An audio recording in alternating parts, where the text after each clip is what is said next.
Happy Tuesday! My name is Alan. My name's Nick. And welcome into the dungeon.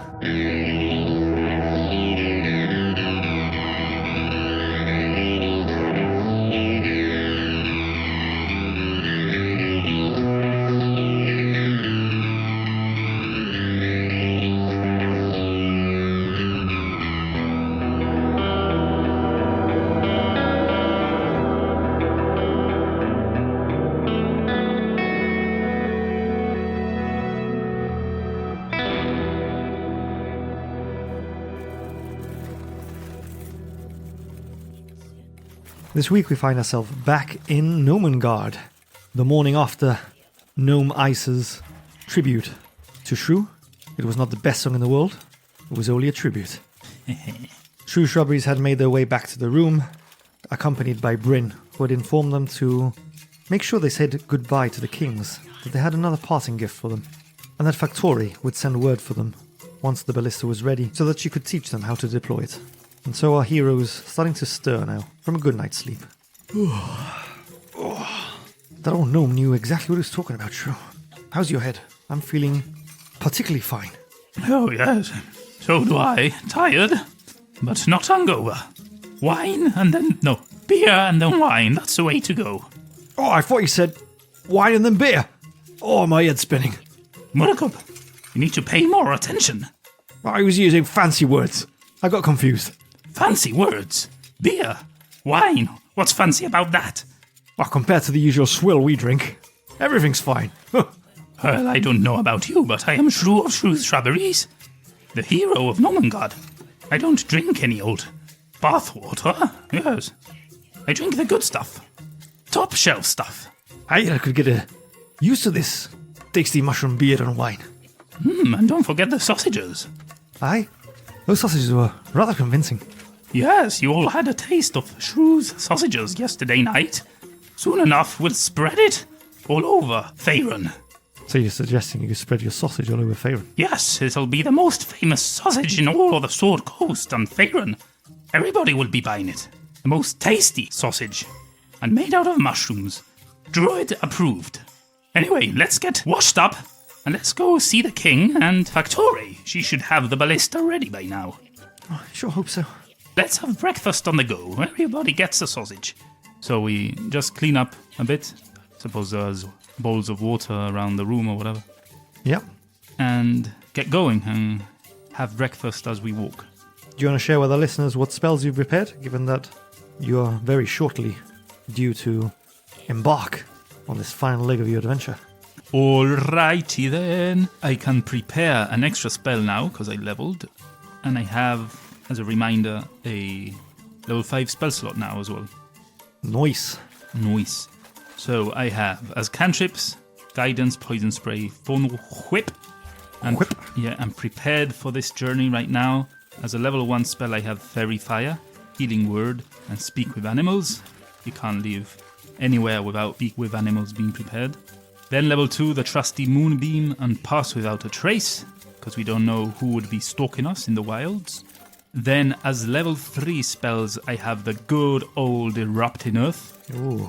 And a Old new Faithful. one. Yeah, Old Faithful. And a new one, flame arrows. Can't even remember what that does. Ooh, that sounds exotic. Exotic. Oh, it's not that good. You touch a quiver containing arrows or bolts. When a target is hit by a ranged weapon attack using a piece of ammunition drawn from the quiver, the target takes an extra 1d6 fire damage. I thought maybe I could touch the ballista. The ballista arrows. I don't know. We'll see. Then level 4, I've got Blight. I've got Confusion. I've got Giant Insect.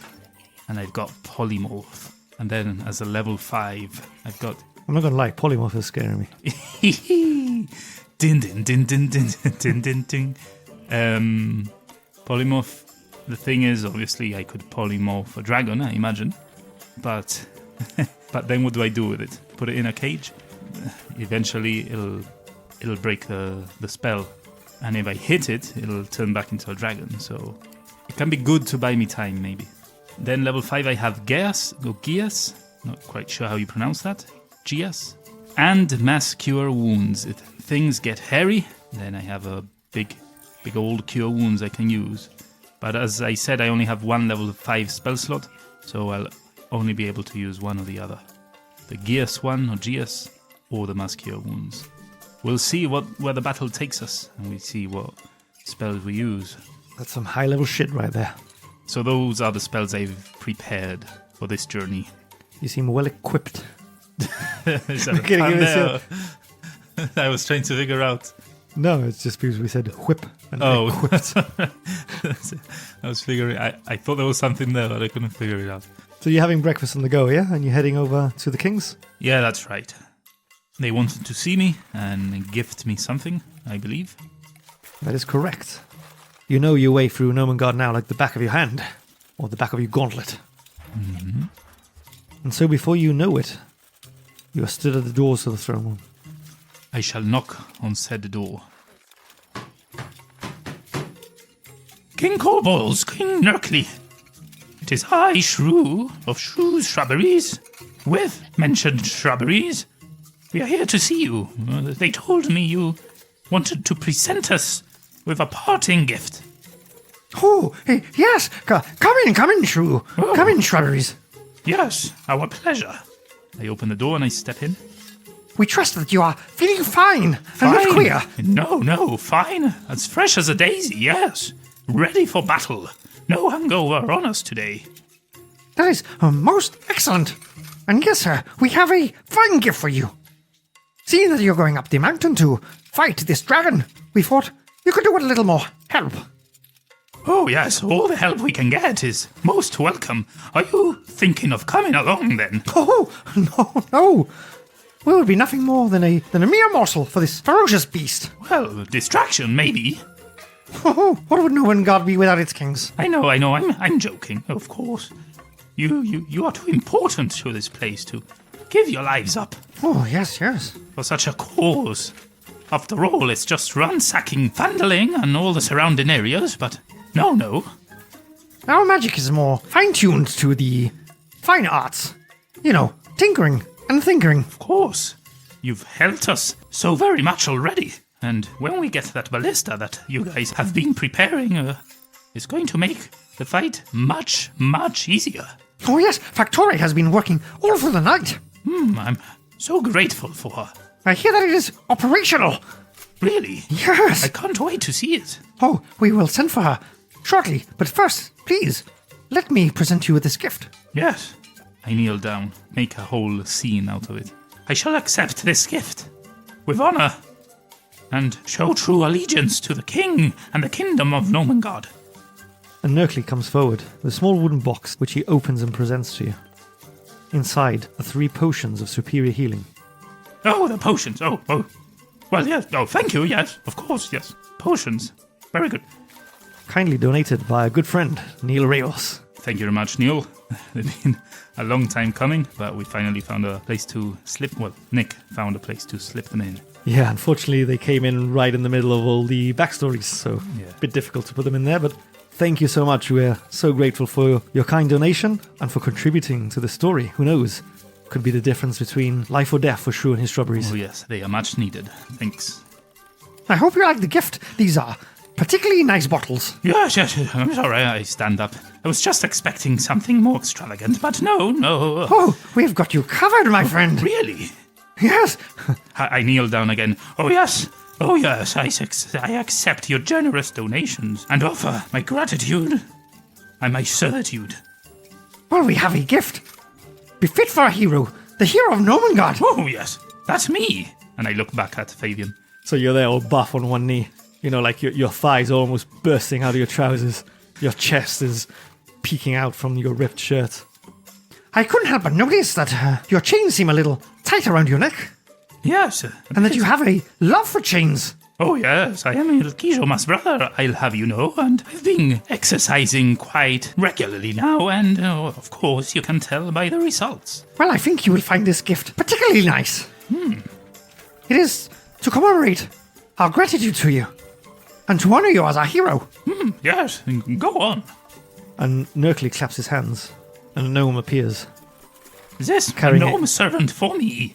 No. That is not the gift. Oh, sorry. Okay, go on. This gnome now stands before you, carrying a velvet cushion upon which rests a magnificent chain, which Kobold grabs from the cushion. This is a special thanks from us all here in the kingdom of Gnomengarde. And he holds up this chain, very elaborate. It looks like it's crafted from all these little, almost like cogs more than links. You can't help but see this very large, which almost covers your entire chest. I see where this is going. This very large dial with two little hands on it. Oh, nice. This is an old invention, but one that was handed down by our finest inventors. We never quite figured out exactly how it works, but the Grand Gnome, Flavorflor, crafted this meticulous device that you hang on your chest, and it can tell you the time wherever you are. Really? Yes. As long as you wear it, you will always know what time it is, even if you cannot see the light. Most magnificent, even in a cave. Oh, yes. Oh, very useful. Well, I stand up as I allow him to put the necklace around me. I take this necklace on behalf of myself and my dear companions here, Shrew's Shrubberies. We shall honour and treasure it. If you ever want to tell what time it is, you know the big hand points at the minutes, and the small hand points at the hours. What are minutes? What are hours? Well, minutes are a measure of time. If you count to 60, that's 1 minute.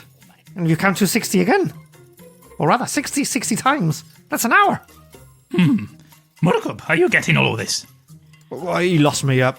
Flavio Fluid, or whatever it's called. Fabian, counting up to 60 equals a minute. Times that by 60. He just said it. He just needed It's to look got at an hour. the hands of What? the... Yes. Jot it down, Fabian. No need to count. Fabian!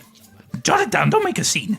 Before we summon Factory to give you a demonstration of the ballista, there's one thing to keep in mind as you ascend to Icespire Hold. You must be careful there of the hoarfrost. I'm sorry, the what? The hoarfrost. Hoarfrost. Hoarfrost. Oh, yes, it's a type of feathery frost that forms as a result of specific climatic conditions. And ever since the damn dragon appeared, it seems to be everywhere. Particularly as you ascend in altitude. And what does it do to you? It's not that what it does to you, it's what it can do to you. Basically, when the water... Well, he didn't know how to tell the time. Is he going to understand water vapor? I'll try. Well, the water vapor... I'm right here. When the water vapor in the air comes into contact with the cold, Jot this down, Fabian. ice crystals form immediately, and the ice continues to grow as more water vapor is frozen. You'd do well to be careful because it can form almost like stalactites, but out of ice. Icicles, we call them. But how does that affect me? Oh, well, if you're taking shelter under a tree, under a cliff, and, I don't know, the dragon creates a ruckus or some beasties, be careful and be wary. They might fall on you. So there might be these icicles all over the place, is what you're saying. Yes. Keep an eye out for the hoarfrost. Oh, I will do. Thank you for the tip. Your graciousness. Anyway, you, go get Factory. And the gnome that brought in the cushion with the chain rushes off to get Factory. After a little while, a procession of gnomes starts entering the throne room, and lining up on each side, holding banners and flags, all in their best outfits. As the last gnomes take up their positions, Factory starts to come in, operating that barrel crab that pulls in the ballista. As you recall, it's a remarkable feat of engineering and invention, embodying a unique blend of whimsy and practicality that characterizes the gnome's craftsmanship. The combination of polished brass and sturdy oak shines as the lanterns illuminate it. Look at that beauty. Hope it's not too difficult to operate. It'll be fine.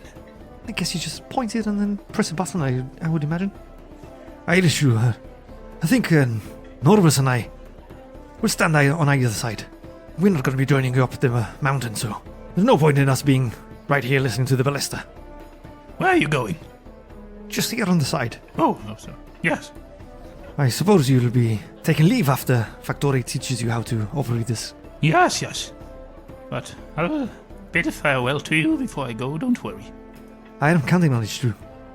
When you see Dazzle and Norbus head off to the side, you realize that Dazzling grabs Norbus's hand as they walk off. How cute.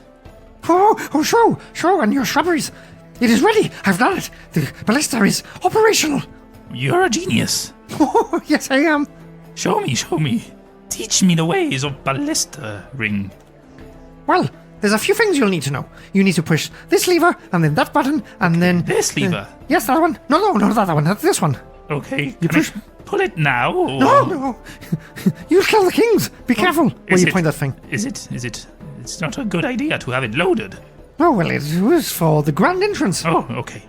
But yes, you would press this lever and this button, and then to put it away, you press these two buttons at the same time, and it will reduce in size, and you can put it in here. Wow. And she presents you with the bag of holding. Woohoo! Oh, yes, that's the bag you are going to give me. Yes, you put the ballista in here.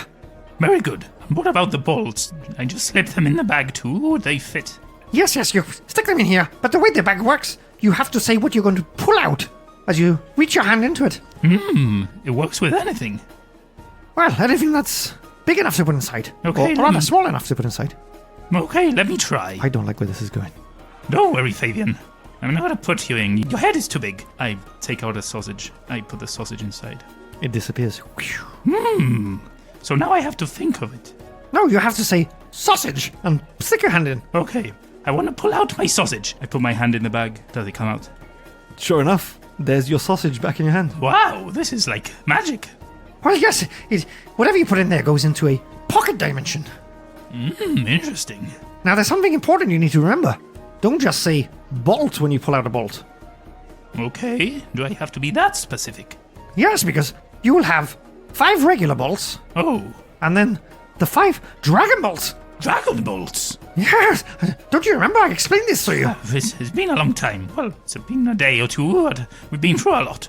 Yes, the grand designs of the legendary gnome, Fushroda. Oh yes, now I remember. The famous Fusrada. Yes, so you need to say dragon bolts when you want a dragon bolt, and then you just say bolt Okay, when you want the other one. very good, understood. Now, a few things. Normally, a ballista of this size would require 3 people to aim and load it. We But- have 3. I have adapted this magnificently. I've been working all for the night. Only 1 person now needs to aim it and to load it. Genius. However, remember that you must load it before firing it. Well, yes. In metagaming, that means 1 turn to load it and then 1 turn to aim and fire it. Oh, okay. Another important thing is that if you move the ballista, it's as if you are moving through difficult terrain. But bear that in mind, set it up somewhere worthy of staying put. Well, it's heavy, is what you're saying. Oh, yes. Okay. And the barrel crabs won't be able to go up there. And that fool, Bryn, she called them roller skates on a crab. Now. That, oh, No need to insult. She isn't a fool, she's a thinkerer. You might be a genius. She's working up to that. She's a thinkerer. And she's coming up with great inventions. Look at this sausage bag. For example, I'm sure you've already tasted it. She Oh, yes. invented this. they were very tasty. The Shrew sausage. Sausage. I think that's what you call them. That's a bit of a mouthful. Well, anyway, when you take out the ballista from the bag of holding, it will also take an action. So, be careful. Okay, we will. You take it out, throw it on the floor, and it will just... Oh, And assemble right, itself. Oh, very good. Does it make a lot of noise? Well, it is clockwork. Then yes. Like those little mice I had. And one more important thing. Remember that the dragon bolts are magical. They require you to chant the magic word to activate the dragon slaying properties.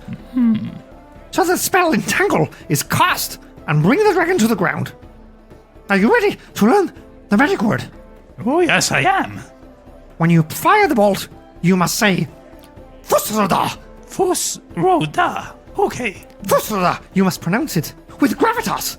Gravitas. Fabian, jot this down. Fusroda. Ah. No, wait. I didn't like the end. Hold on. Fusroda. Fusroda! Fusroda. Ah, there you got it. Kind of like Gijomas Vroda. Fusroda. Fusroda. Okay. Well, are you ready to press the buttons and get it back in the bag? Yes, let me do this. I press both buttons at once. And the mechanisms start whirring and clicking. And before you know it, it's the perfect size to slip into that bag of holding. Nice. I slip it in. I turn around, give Factory a big hug. Oh, what are you doing? No, this will aid us. This will probably be the difference between death and life for us. So I'm very grateful. And I'm getting a bit emotional seeing as we are leaving now and we might not return. But we will, don't worry. You must think positive, Shrew. Yes, we will. But thank you very much. Thank you all of you for your hospitality for these days that you've welcomed us, fed us, bathed us, shown us kindness and gifted us with so many worthy items. This beautiful necklace being one of them. Thank you all. It's been an honor. And I walk up to Novus and Dazzling. Novus and Dazzling, thank you for your friendship. And we'll see you on the way down. Aye. Take care and live a happy life. Live a happy life. Come here. And I give them a hug. It's a little bit tight with those big muscles. Oh, I'm sorry. I'm not used to my strength yet. Quite the pecs. Anyway, we must be off. Thank you for saving us again, Shrew. It's my pleasure. Make sure you come back. If you're not back down here in Attende, good old Norvis and I will go off in search of you. No. Oh, yes. Don't do that. Look, I'll be back. And we will go and investigate that green thing in the ruins. It still has me turning and tossing at night, thinking of what it might be. You have my word. And Dazzler and Norvis both give you a hearty embrace before saying goodbye to each of Shrew's Shrubberies. Aye, look after him, fella. And Fabian, don't be too harsh on him. Me harsh on him. All right, mate. I'll make sure this big man, you see him do like air quotes as he's saying it, gets back in one piece. Well then, I guess you are off on your way. Thank you for everything you have done for the Kingdom of Gnomengarde on behalf of all the gnomes. You saved us from the man-eating carpet and from the barrel. Oh, yes. And for clearing out Axum of all those ghouls and banshees. They could surely have been an issue, given how close they were to us. And we have no doubt that you will return again to Gnomengarde. This time, as the slayer of dragons. Oh, yes. Now, you must be on your way. And we will see you out like the heroes that you are.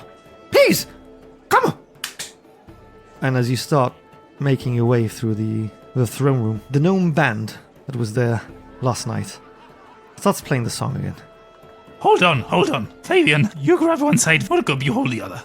Lower it down. It's an experiment. Just listen. Okay.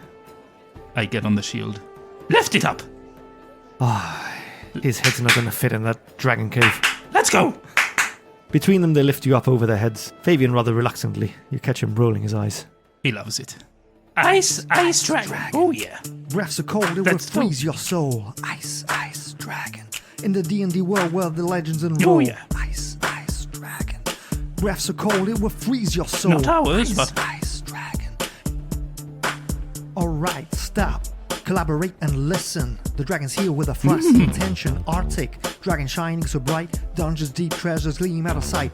Ancient, peaks frosty and bold in the realm of frost where the stories are told. Legend of Shrews, Shrew. with every step of the way on Icespire Peak where the dragon holds sway. Ice dragon. Breaths so cold it will freeze your soul. I don't like that part. Ice dragon. In the D&D world where the legends enroll. Ice dragon. Breaths so cold it will freeze your soul. Ice dragon. In the D&D world where the legends enroll. Shrew the druid in That's the neat. icy scene, climbing up Icespire with a shrubby so keen. Winds howl loud as ascend the peak. On a quest so epic you can hear the legends speak. Yeah. Natures calling whispers in the cold, facing a challenge with a shrubbery so bold. Are you ready for this icy expedition? Shrew and his shrubberies on a wintry mission. Ice dragon. Breaths so cold it will freeze your soul. Maybe stop saying that part. It's In the getting D&D too... world where the legends enroll. Ice dragon. Breaths so cold it will freeze your soul. Ice dragon. Oh, beautiful song. Thank you again. Thank you for the honor of having us on and all you've done. Farewell. And I start waving at everyone as I pass by. I assume that you're wearing the furs and coats that Adabra provided you with. Yes, of course. And the hats as well. Are you wearing your dread helm? No, I gave that back to Fabian in the morning. That was only to sleep.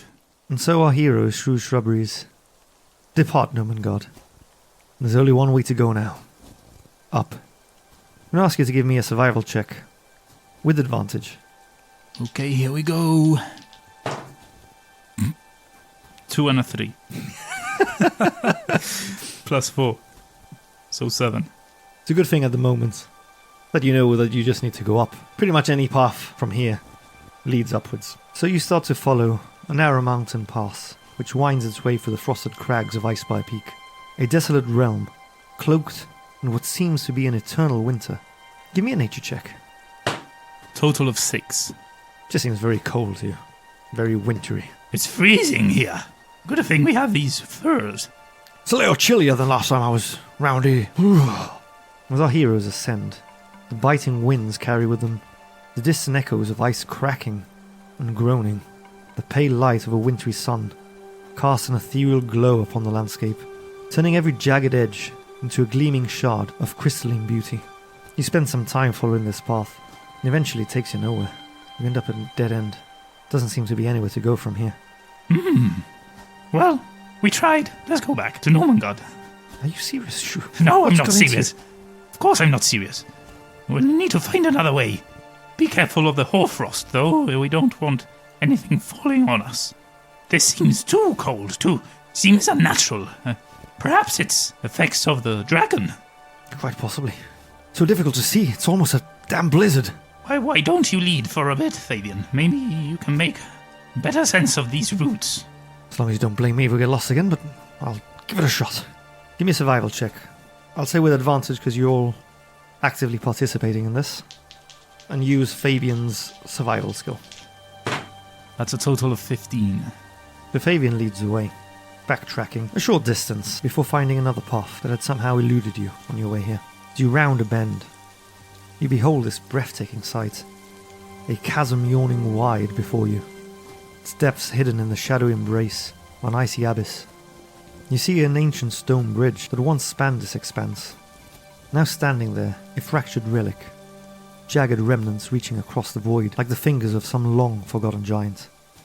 Oh, looks like we've come to another dead end. What do you think we should try and cross the bridge? Well, the bridge is in ruins.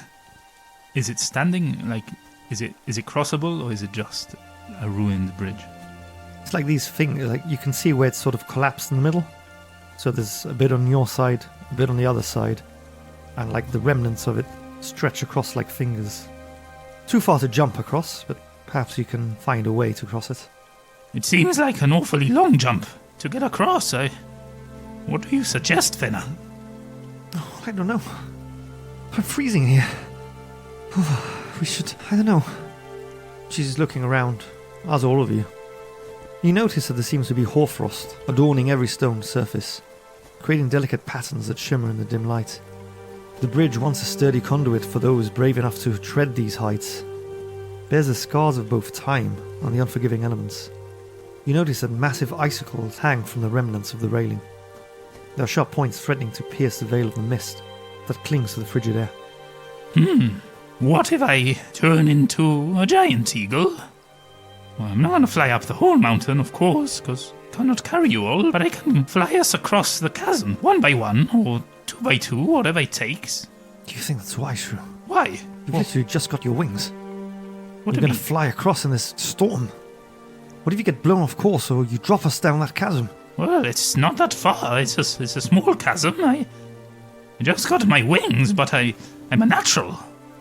You just know how to use them. You turn into the creature. It's not like I have to learn how to fly. What if you draw the attention of the dragon? It might see you as a competitor for its prey. I'm not flying high or anything, just across the bridge. The dragon isn't here now, is it? Well, if it sees me as an eagle, it surely has seen us already.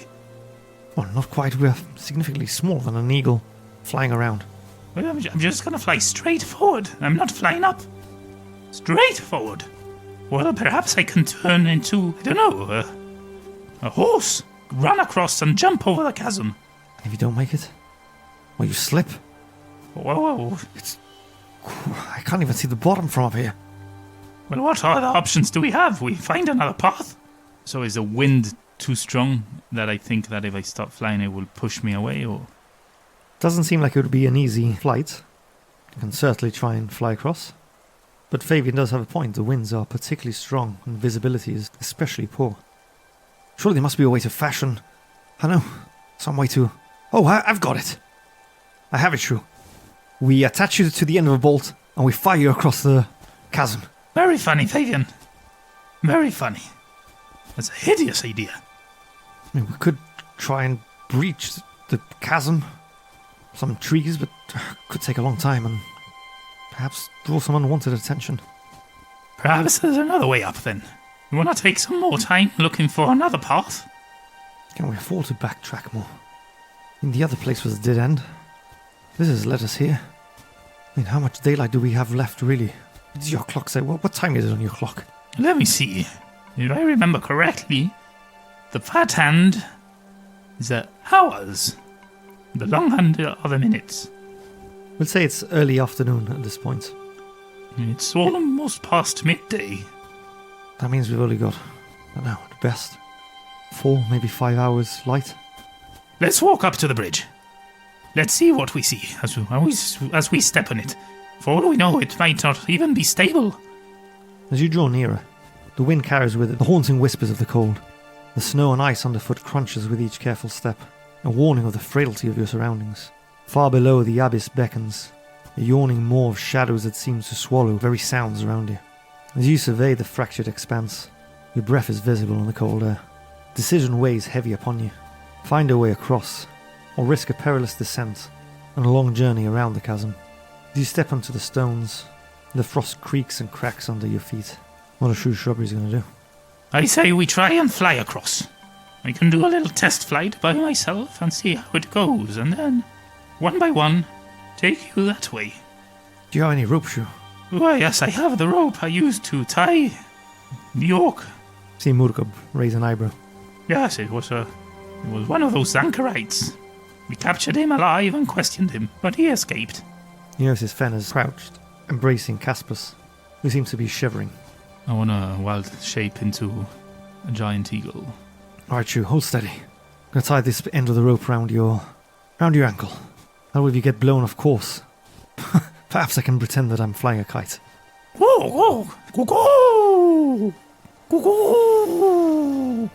Alright, I'm holding tight, Shrew. Go, go. Coco once if you are ready, twice if you need me to do something else. Go. Alright then. May the gods be with us. And I fly up. Don't want to go very high, just fly across the bridge. You leap into the air, start flapping your wings to get some height. You can feel the turbulence in the wind as it whips against your feathers, shaking in midair. Whoa! Give me an acrobatics check. 14. The wind's sort of pushing you back and forth. But you manage to hold yourself, and with some struggle, you manage to fly across the other side. Whoa! Do I have the rope attached to me still? Yeah. Alright, Shrew. Seems a bit like a rough ride, but I guess you can fly across. Go, go! I think he wants me to do something else, but I don't speak. Go, Eagle. go, go, go, go! I start flying back. Alright. Who's going first? Alright, I'll go, mate. Alright, Shrew. Go! How are we doing this? Go, go, go, go! Are you going on top or am I? Go! Are my talons big enough to be able to grab Murkob? Between both talons you could. You notice that Murkob's trying to mount you.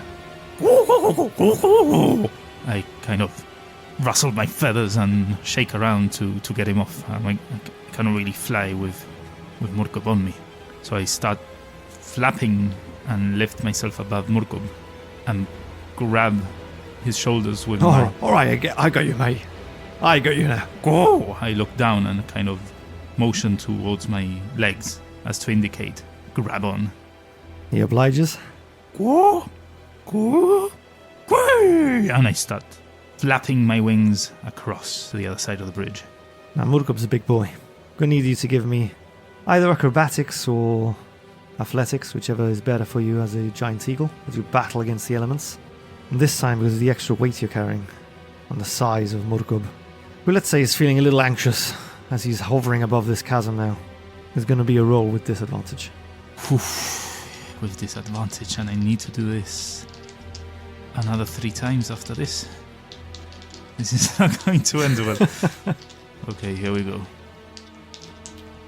No reward without risk. Oh, damn. 10 total. Oh, no, sorry. 9 total. Okay. You start flapping across, battling against the elements. Murkob is like a dead weight on your talons. He seems incredibly anxious. The wind whips you. You lose control for a bit. Start blowing off course. Give me an athletics check with Fabian, who incidentally still has a rope tied around your talons. Total of 20. You start veering off course, starting to panic as you lose control. Murkob's grips around your ankles tighten, and just as it seems you're going to be sent tumbling off, you feel the rope tighten. You see Fabian holding you from blowing off with Murkob.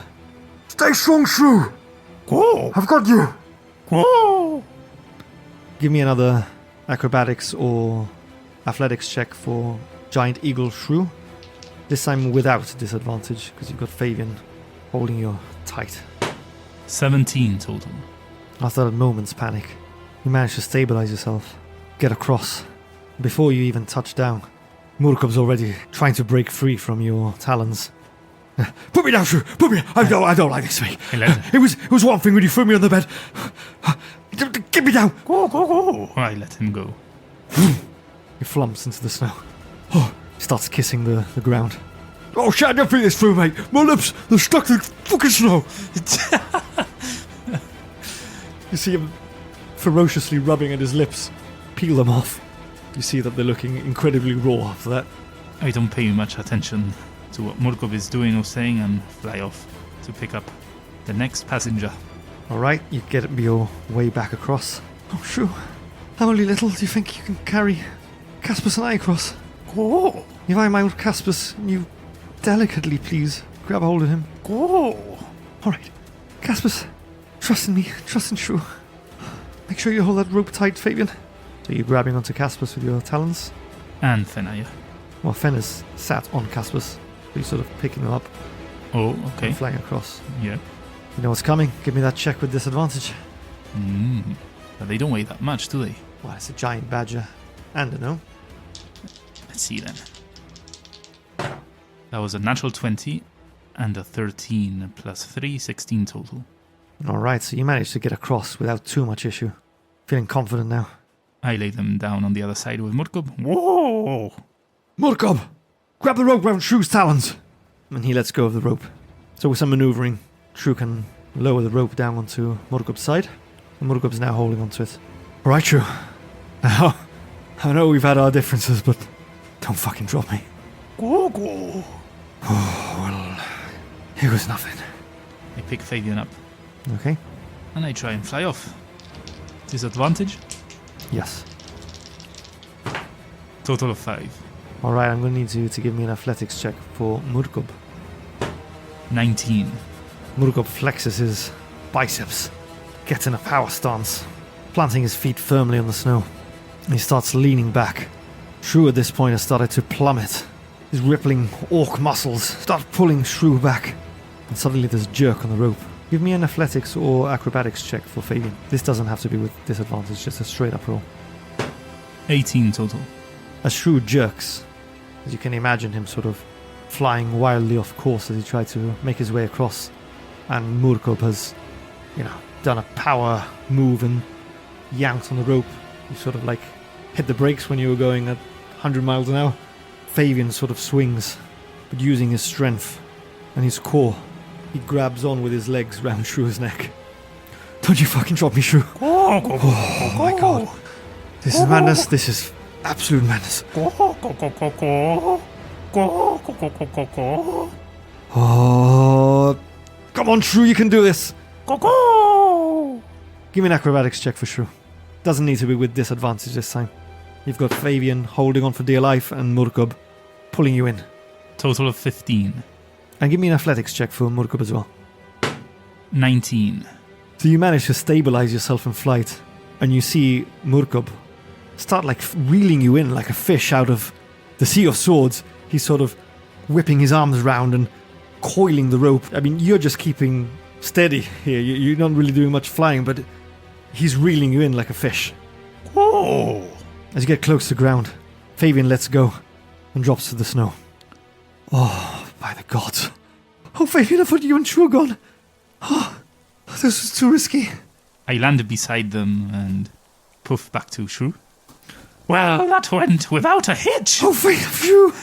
And Fenna flings herself into your arms. What's wrong, Fenna? It's... Oh, if it wasn't for Mulcahy, you would have been gone. No, it's all good. It's but a triviality. We're here to kill a dragon. A chasm like this isn't going to end us. Let's continue on. I may have pooed my pants. The daylight wanes as our heroes press on through the snow-laden wilderness of the Icespire Mountains. As you progress, you notice towering spires of ice, reaching skyward like frozen sentinels, their sharp peaks piercing the heavens. The chill of the mountain now seems to seep into your very bones as the last rays of sun bathe the landscape. You soon find yourself in unbearable cold and in need of respite. Give me a survival check with advantage. That's a 6 and a 1. I cannot roll 1, so here we go again.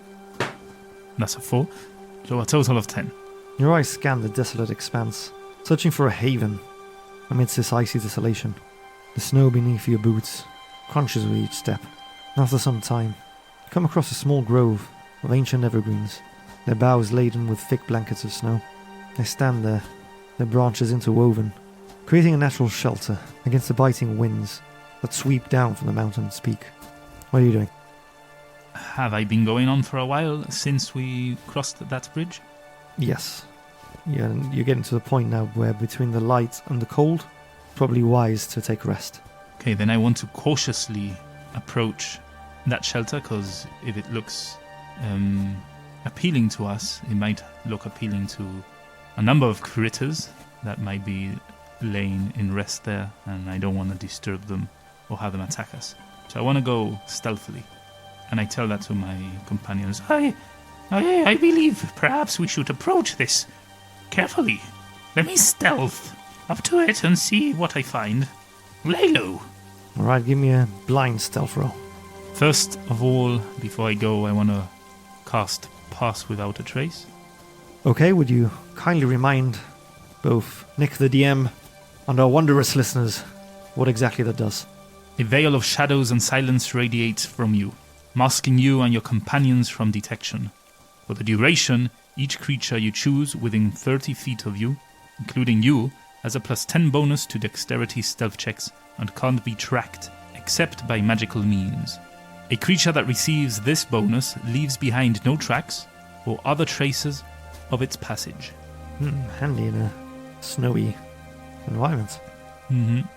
I'll cast it now when I'm next to my friends, and then I'm going to go investigate.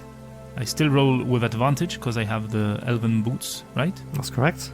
And then I add a +10. Plus my modifier, I imagine. Yep. So Shrew begins to cautiously approach the evergreens as he seeks solace for his companions from the relentless cold. As you're getting closer, you notice that the trunks of these ancient trees seem to form a circle, almost like a natural amphitheatre amidst this frozen landscape. The snow-laden branches overhead, acting like a shield against the ferocious winds. You seem to be safe here, unless you want to investigate or perceive. Yeah, I want to investigate in these surroundings, see if it's been used recently, if there's any evidence of a creature claiming it as their home, and maybe they've left and looked for food or anything like that. Okay, give me an investigation check. Total of 16. You cautiously search around. You don't see any signs of occupation or of any movement around here. This place seems clear and safe to you. Good. So I head back to my friends and tell them, follow me, it's clear and safe. Shouldn't be a problem. It shields us from the winds, the biting cold. So we're going to have a good night. Perhaps no campfires in case the dragon spots us, but we can huddle up and get warm. Do you think that's wise? What if we don't wake up? What if we freeze? No, if we all stick together, we'll be quite warm. Do you have any magic that can help warm us? I'm worried that we're not going to wake up.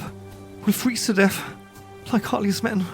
Well, Halia's men were frozen to death because of the dragon. We alerted to us with a fire. We'll be caught by surprise, maybe. Is there any way you can mask the flames, or at least provide some warmth? At this rate, we're not going to get much sleep. Unfortunately not. I do not have such spells. And where... do you have any kindling or any fuel for the fire anyway? Well, we're surrounded by trees. Sure, we can get some branches. The area under here seems to be Seems to be protected from above. Yes, and all the trees might be wet from all the snow and ice. Let's do it. One way or the other, we'll die. If we freeze to death, it's no good. If the dragon comes, well, it saves us from having to continue going up. Look for some trees, Fabian, while I prepare the kindling. Tonight we have mushroom sausage to look forward to, and some of that wine. We can mull it. We can warm it up. Sounds good.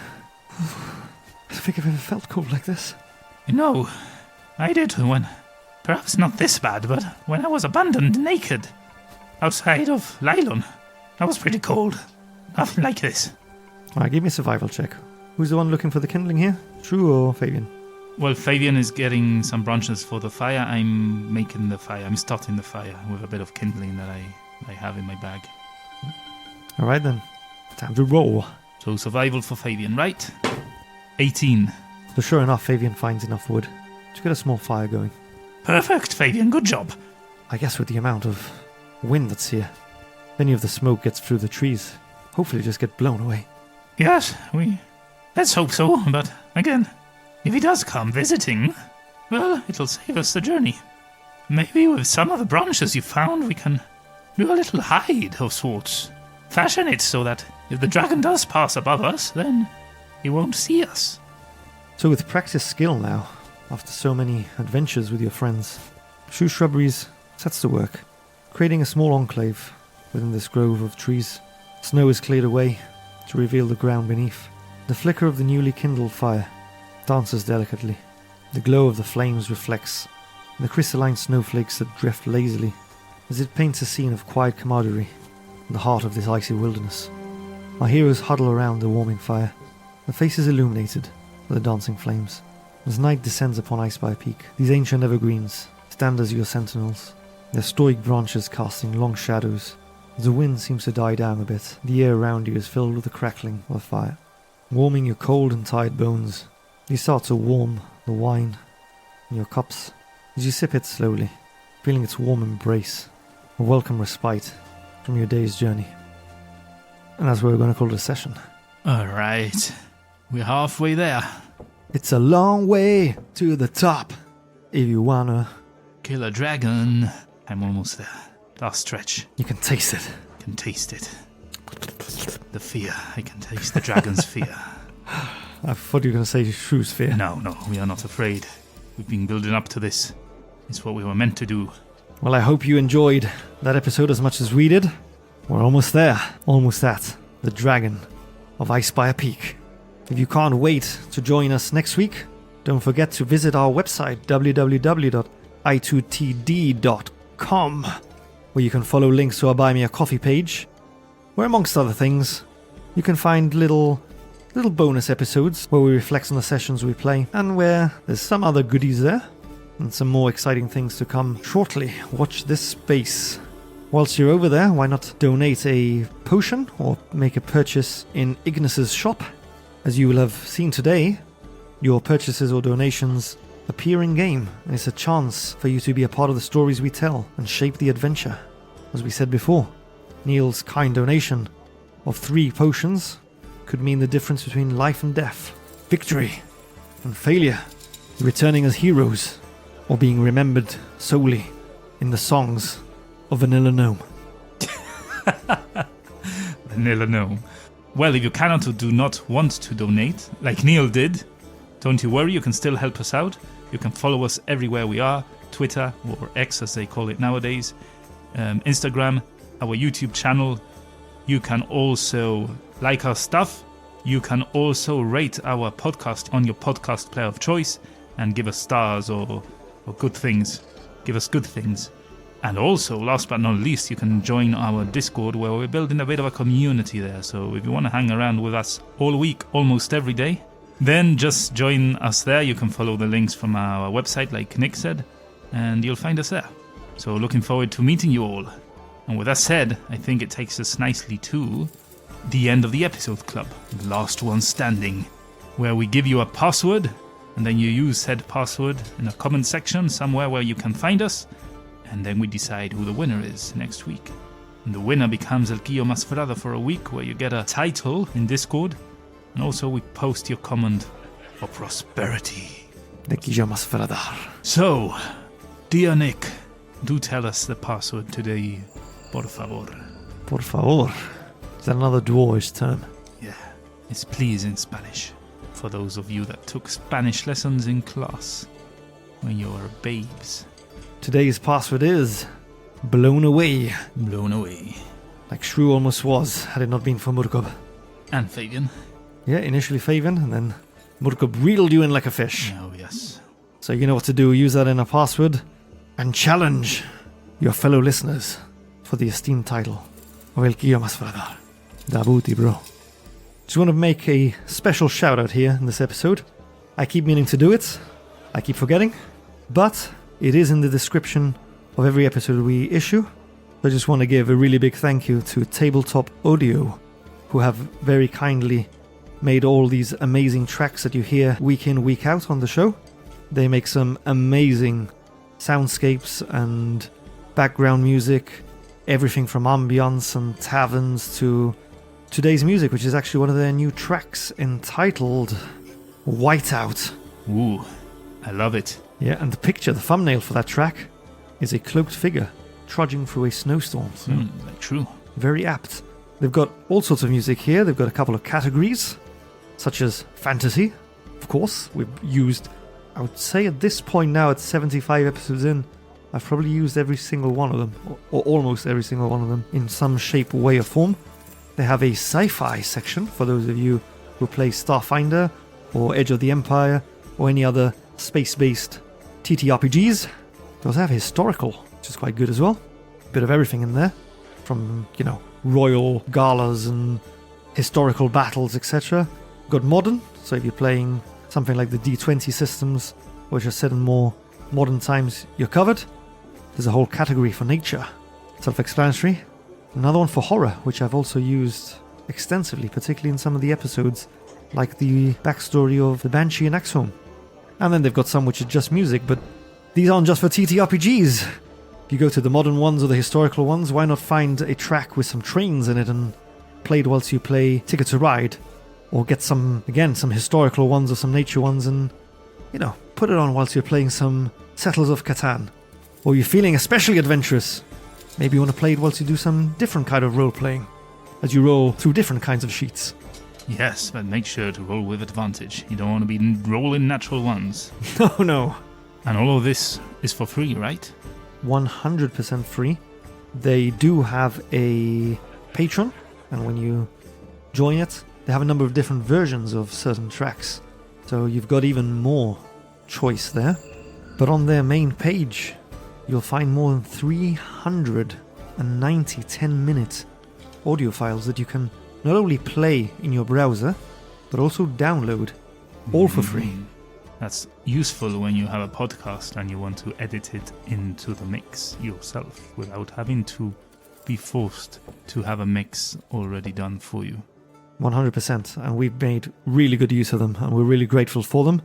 And according to their website, it is for role players of all kinds, as I insinuated before, board gamers, writers, coders, artists, graphic designers, teachers, house cleaners, lucid dreamers, gym rats, distant runners, commuters, and anyone that wants to immerse themselves in the audio space of one environment whilst physically inhabiting another. So it's for everyone, basically. Yeah. He could have done without that long list and just said it's for everyone. It's pretty epico. Yeah. But anyway, I thought it was really important as we celebrate reaching the 3/4 of a century mark, not only of this adventure, but of the podcast itself. I thought it apt to give a big shout out and a big thank you to Tabletop Audio. Make sure you visit them on tabletopaudio.com. Guaranteed satisfaction. And now with that, it is time to bid farewell to all of you. Thank you very much for listening in and being there. And if you lasted this long, you are the true hero. Not true. It is you. Goodbye. See you next time as we delve Into the dungeon.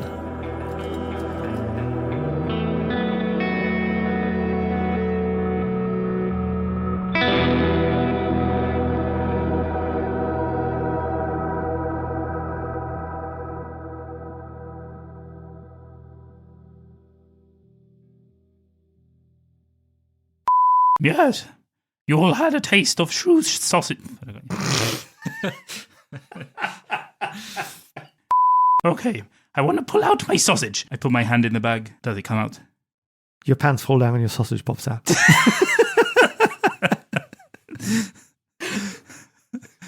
that what happens? No. Okay. Another fight. But yeah, they've got all sorts of music here. They've got a couple of characters. Thank you very much for being on the other side over a microphone. So you men, me.